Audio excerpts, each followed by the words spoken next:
I would like to introduce you to now Alison Murray from the Fife Family History Society, and she is going to tell us a little bit about the society. So maybe to start off with, what's your role at the society, Alice? Hi, I am the chairman of a board of trustees. We formed in 1989 and became a registered charity in Scotland a wee while later on. I've been involved with the History Society probably 10 years. I can't remember exactly when, but it's been quite a long time. And we've seen lots of changes and we've evolved in that time.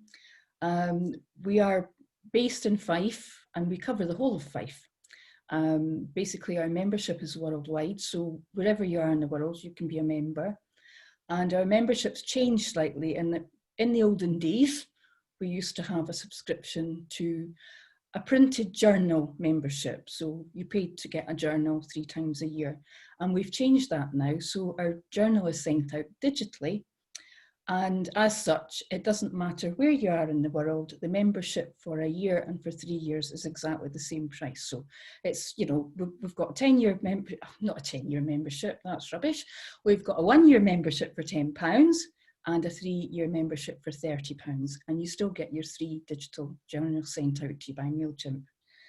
So we also have a very healthy band of volunteers who are very frustrated at the moment because we're unable to get into our archive room, which is situated in Cooper Library. The library is open, but unfortunately, because of the social distancing restrictions, we're not allowed to be in the building. We did, however, manage to rescue some of our resources. So we are actually able to address research inquiries and emails from people that are looking for help. And so far, and we've been really busy, I have to tell you, everyone's now turning to their ancestors, I think, to stave off their boredom.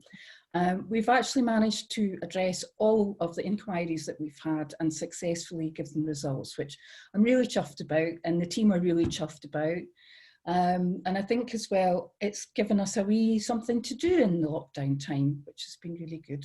Yeah, I think we've probably all discovered that family history. Although we're a bit limited, with a bit of resourcefulness, we've managed to make some great progress. So you're based in Cooper Library, but of course, as well as that, you've also got a website, which you were telling me has just been updated as well. Yep. So let's have a little look at the website now, and we'll see what resources you've got. So this is the Fife Family History Society website. It's fifehs.org, but don't worry, that'll be in the handout. You won't need to remember that. You could also just Google Fife Family History Society as well if you're looking for that. Now, I am logged in here, and this is what happens when you are a member and you're logged in, and there's various resources. So what shall we start with, Ali? Well, first of all, I'd just like to say we have got records available for non-members. They're free to view. You can go in and have a look at them. They're in PDF form. There's some quite useful information there. We've got 3 links on that page which are not actually working at the moment. Well, they are working, but you have to be logged in as a member. But we're going to sort that out later today. So that's just a taster of what we've got. The very top one's the library stock list. That's a list of all the books and publications that we hold in Cooper Library in our archive. So that's quite useful. Obviously at the moment we haven't got any visitors coming, but if you were planning a visit to us, you could have a look on the library stock list and you could ask us to put aside certain items that you can look at when you visit. So, from that point of view, it doesn't waste time when you arrive, because I know a lot of our visitors, they're on a schedule, they've only got a certain time to fit in. So if we can look things out beforehand, it saves an awful lot of time and effort. Excellent. I see. So these are some of the other resources then that would be available to people even if they're not a paid member. These are all available at the moment, the PDFs. Under the collections there's 3 headings. They will also be added to the free to view. Unfortunately, when we were doing a wee bit of the update, they went in the wrong category, but you will be able to go in there and they're really useful information, and especially if you're just starting out, it really helps you to navigate your way around Fife as well, get some information on the statistics. Excellent.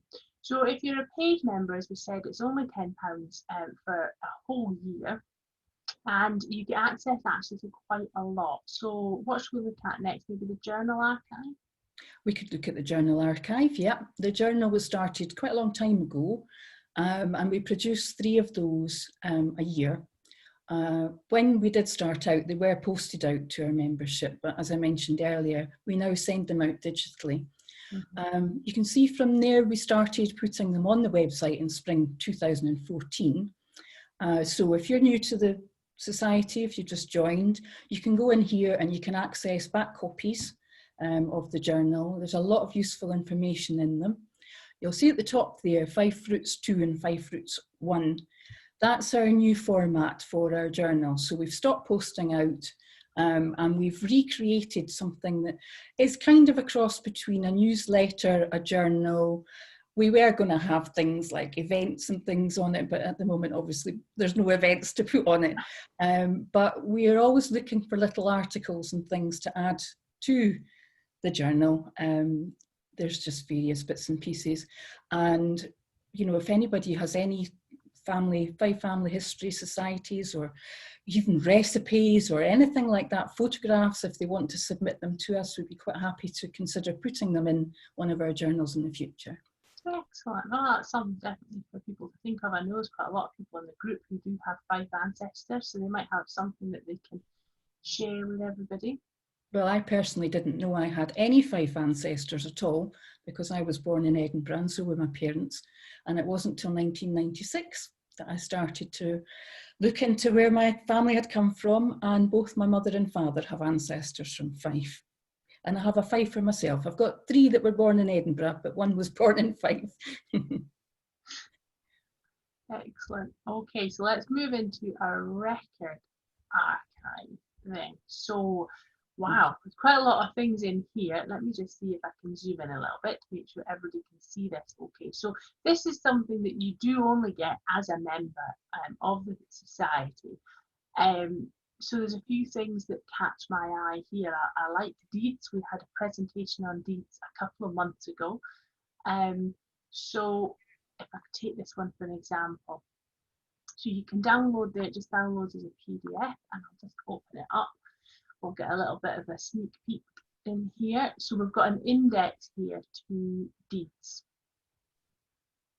And so to search this, I suppose we could just use the control and find. Yeah, fine. Yeah, it's in alphabetical order as well. So, you know, you can kind of scroll down. If you know that you're going for Walker, it's near the end. So, yeah, and there's some of the information that actually gives you a little bit of extra information, if you like. So, sister of Judith Bruce there. So you're actually getting a little bit of genealogy as well in some cases, which is useful. Yeah, they're very, I love deeds. Deeds are wonderful. Okay, so what other gems have you got in here for people to access? Okay, well, I think you can see there, just if you scroll up a wee bit, we've got something called the Death Index. It's actually the Fife Death Index, and it was put together about 20 years ago. It consists of over 250,000 pre-1855 Fife deaths, burials, monumental inscriptions. It was revised in 2004, and the deaths, burials and inscriptions were added up to 1877. So, and you know, it says it's 1855, it actually was up to 1877. This was available originally on a CD, and we were looking at ways of moving forward from CDs because they were becoming obsolete. And we were looking at possibly doing an app, but that was just going to be completely out of our budget. So the next best thing we thought, well, we could put it on a stick, and then we thought, oh, the sticks are going to become obsolete as well. So we worked with our website people to develop this, which obviously you have to be a member to look at. But you just put in, as Emma's put in there, Scott gives you the information. They're usually from OPRs. Some of the entries are from burial records. Some are from newspaper obituaries, and sometimes you get a bit of everything in the one entry. So it's good information too. Where there's a relationship, You see the Scott there. So that's Abbotsford Torbane, alias Cove, age 97, relation, widow of William Scott. So, you know, there's little bits of information you might pick up that you wouldn't normally. So these are all trawled through newspapers, burial records, well, lair records as well, and I understand church records. So it was a huge undertaking, and it was something that we felt that we wanted to be able to offer to anyone that wanted to get involved with it. So for your £10 membership, you get that included as well. The original CD used to sell for £15, so you're really getting a bargain. That's a good deal, isn't it? I mean, we've seen that with other family history societies as well, because it's all volunteers who are operating this. It's really very good value for money. I mean, you wouldn't get many entries from other websites for that sort of, for £10 a year. That's fantastic, isn't it? Mm-hmm. Yeah. I'm just looking through wonderful information in here as well, and you've also got the record source, too. Yes. That's very useful as well. It's a really good, and lots of relationships. Yeah, and you see at the bottom, there's lair records there. The source is Fife Council. So, you know, someone's gone to the lair records and they've sat and recorded all of these. I think there's a restriction now. I don't know, lockdown kind of came and took over, but I think due to data protection, some of these lair books, because they're still in use today, the general public don't get access to them anymore. So I know that Fife, they do have 2 record offices for lair records, and you can request a lookup, but at the present I have no idea where they're at staffing wise, so you might have to wait some time, unfortunately. Yeah, lair books can be difficult because I know some are redacted as well, like the pre-share ones that are now on Ancestry. You can't see who actually the lair was registered in the name of. You can see the registered deceased person, but the actual person who registered it may still be alive, so they can get a little bit complicated, can't they? Yeah. When it comes to data protection. So I know that another project that the Society worked hard on is one that's very close to my heart. As many people know, I love criminal records. Love it when people get into a little bit of trouble, historically, obviously, not now. So what have the Society worked on? Well, this was really, and I have to give Andrew Campbell credit for this. Andrew was our editor and he's been a chairman and various other hats over the years. He's kind of made it his life's work, I would say, over a 20-year period to put together what he has called the Fife Calendar of Convicts. And the History Society published this at a SAF fair recently in Glenrothes. So the whole genre, if you like, was criminals, convicts, prisons and whatnot. So the calendar records crimes from 1790 to 1880. The information's come from court papers, court records, high courts, justice of the peace courts, all sorts of courts. The information also comes from newspaper articles, which are a great source of information, especially on court details. And there's some photographs have been included. The actual disc itself, it's in disc form, although we only brought that out as a sort of special 100 of. It's now available as a digital download as well, which is in our shop. But if you were to print out over 250,000 entries, we worked it out that you would actually need 6 reams of A4 paper, which is not something you can take to bed with you at night, you know, sit reading in your bed. So that is the beauty of the digital download. So you can go in, download it, you can save it to your hard drive or an external drive or a stick or whatever way you want to save it. And it's searchable by parish. So it starts obviously with I think it's Abdi's the first parish. And it's by surname indexing, but it's not just an index. It doesn't just tell you, you know, what the court reference number is. You get that obviously as well as the source, but it gives you some genealogies. There's some records taken from the census records, the OPRs. It's actually quite a lot of information and it's an amazing tool. My great-great-grandfather was a bit of a hoodlum, and he lived in Dunfermline. Well, he's on the Fife calendar of convicts. Yes, I can see where certain traits come from. So yeah, we found actually visitors, a lot of people don't know about this Fife calendar of convicts, and some people are absolutely blown away when they find out that their great-great-grandfather had stolen a horse and a sheep, and you know, it causes quite a lot of laughs. And there are other people who are actually quite offended if we find something. So, you know, tread carefully if you want to download the calendar of convicts. But it is one of those things. We've had, you know, a few questions actually in the group of what do you do if you find something. I mean, from my point of view, this isn't us who committed the crime. We're not condoning it, but we're just saying it happened. The wonderful thing is that people who normally, you know, they're ag lab or something like that, and we don't know anything about them, when they were involved in a crime, there's all of a sudden this massive information. We can find out loads of information about them and a bit of their character as well. So yeah, I'm all for that. It's also quite good fun. You can search by word again, and if you put ferret in, you'll find all sorts of stories involving ferrets. Trousers is another good one. Stolen, pawned, whatever, used to tie people up. Umbrellas, that's a super one as well. So, you know, it's quite entertaining. Some of it can be gruesome, but you can get a bit of a laugh at the same time, which is always useful. Handkerchiefs, they were stolen quite regularly. Silk handkerchiefs, we've come across a lot of that. Yeah, they were things that you wouldn't even think of. So I just clicked into it. So how much then is the, I'm not now seeing, let's maybe on to the next page. Right, are you, yeah, you're in the shop now. So I'm in the shop. What we gone to downloads, is that right? Yes, that's right. Yeah, you probably have to scroll down. I think you can actually search by word in the search engine at the top, but you just, if you scroll down, we can see what else is in there. What the that looks interesting.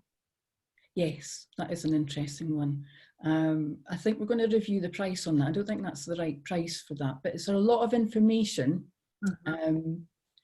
So what we've got here, over the years, the volunteers have put together what they call publications.